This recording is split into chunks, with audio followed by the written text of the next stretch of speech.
everyone. I'm Sheila Tan. I'm an executive coach. People are feeling unmotivated. People are feeling like some stress and heaviness in their body.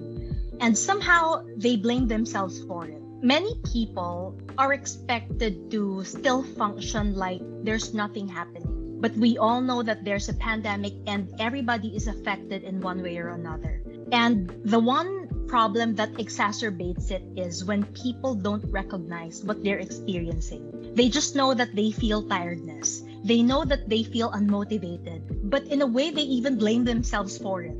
There's what we call toxic positivity of saying, I should be thankful. I should be grateful that I have a job. I should feel blessed that I'm healthy. But this pandemic affects everyone, and there's what we're experiencing, the collective grief.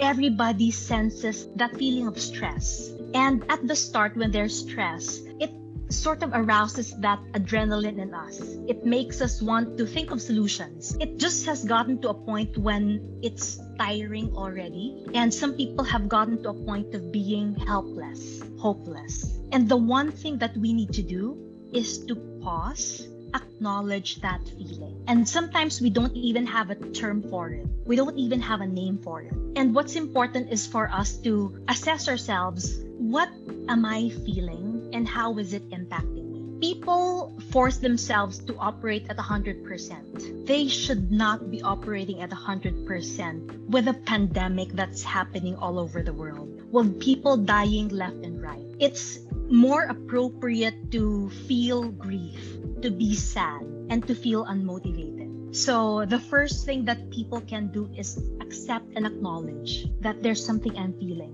What's paradoxical about this is the more we talk about it, the more it is released, and the more that we're able to let it go. Some people don't want to talk about it.